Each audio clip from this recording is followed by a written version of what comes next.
We're going to turn our attention. West Ham. It was confirmed earlier this week. Vice chair of the club, Karen Brady, stepped down after 16 years. Joining us now, morning, West Ham fan, content creator, Dan Lawless. Right, Dan? Danny boy. Evening, chaps. Evening. How's it going? Yeah, all good, mate. All good. Look, I'll start with the Karen Brady one. She stepped down. How is this? Has this been welcomed by the fans? Yeah, listen, it's a big welcome bit of news for the West Ham fans. It sort of lifted our spirits a bit. This is something we've been wanting to happen for a long time. You know, we look at Karen Brady as one of the key figures that put us in this mess in the stadium that we all hate, and she's gone, and it's one step closer to getting Sullivan gone. You know, she was a very close employee of one of his inner circle, and she's gone now, and hopefully it's a sign of big change to come. But it's out of the blue because 5 days to go to the end of the season. She's leaving. There's other executives that have left. It's huge. Yeah, I mean, obviously the news that David Gold passed away some years ago. Now Sullivan's still there and Brady, but there are other shareholders there. That doesn't make this a formality, does it?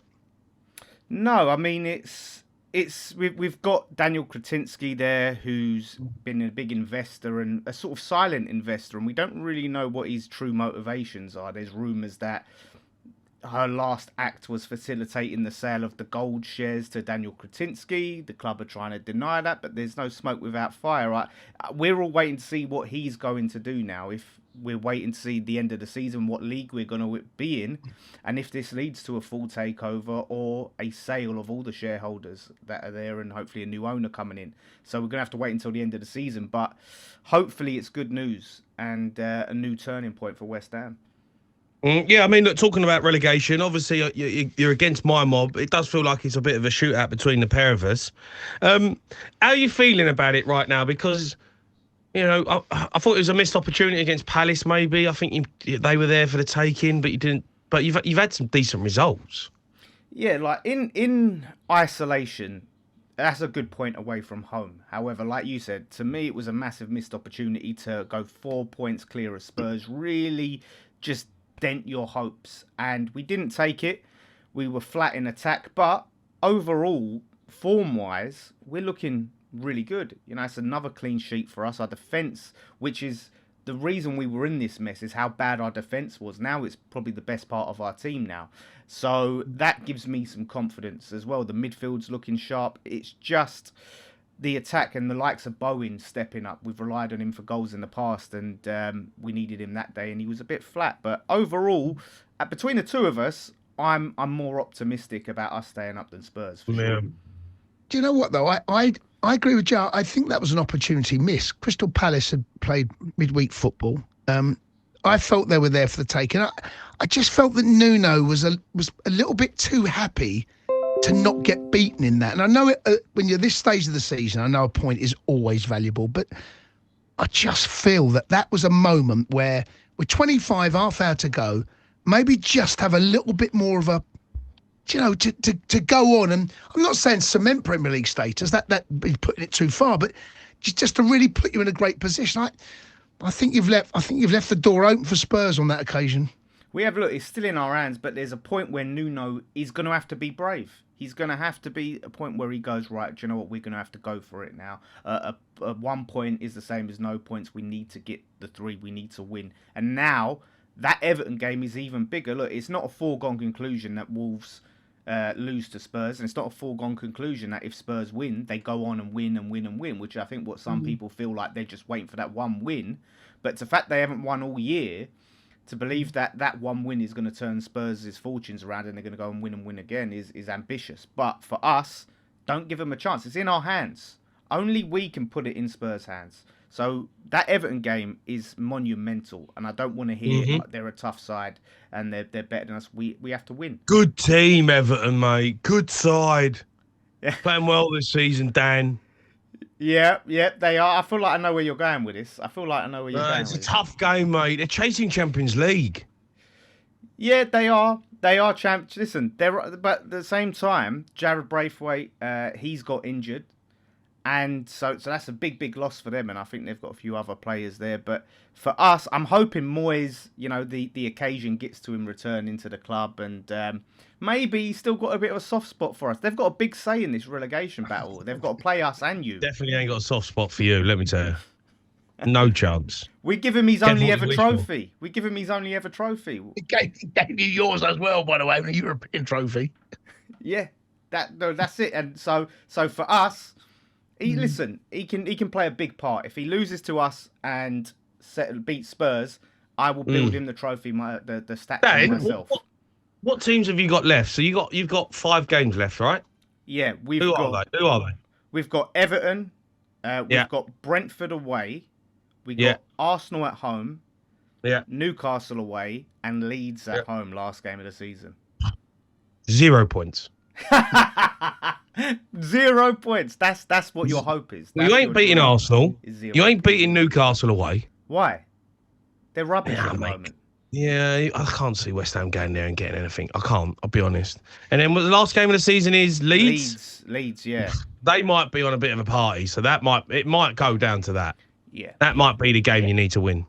That could be the I think that game is straight after the FA Cup final. So if they make it there, they could have a little FA Cup hangover. I think Brentford is tough, but it's winnable. It is winnable. And you know what?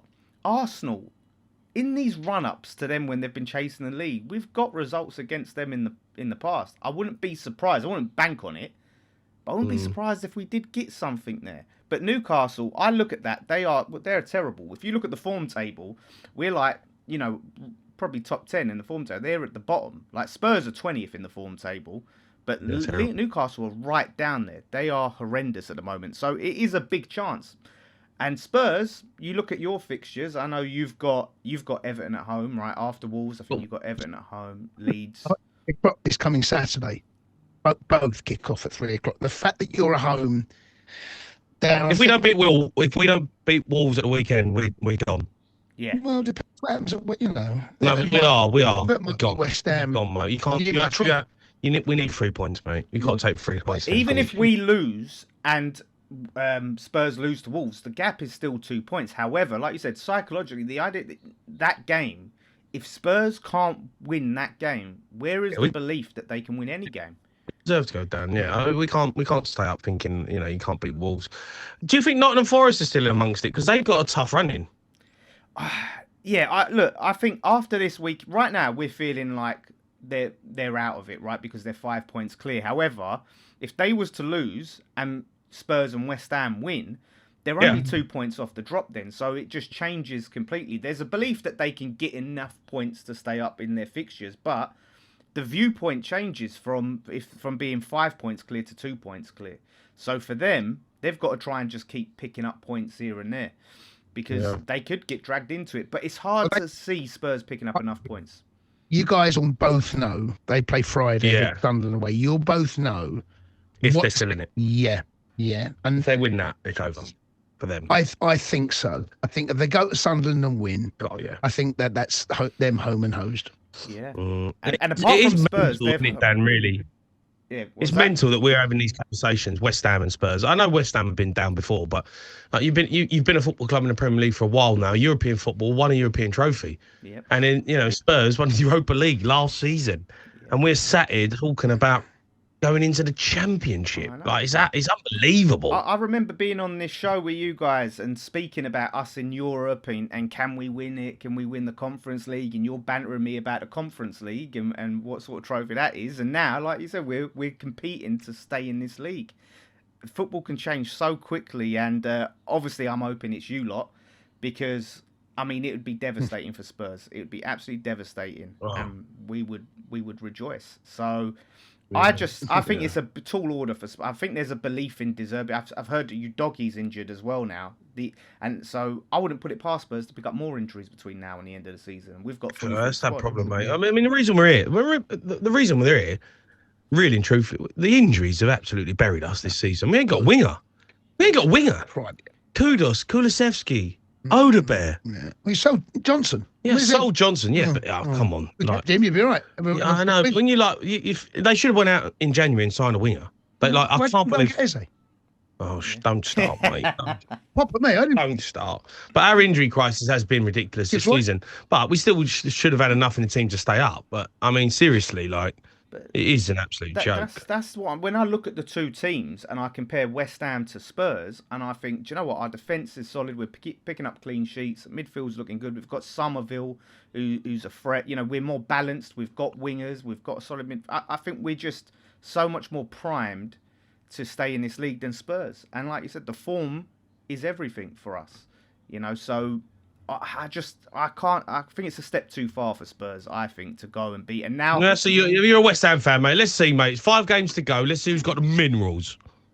You got to be gutted, by the way, that Rosner's gone, because that was a potential 3 points for you. I hear you, mate. I agree. I was actually a bit gutted about it, but Still might happen. Yeah, we'll see what happens. See what happens. Dan, you're a star, mate. Danny Thanks for coming on. Bye. Cheers, lads. Irons.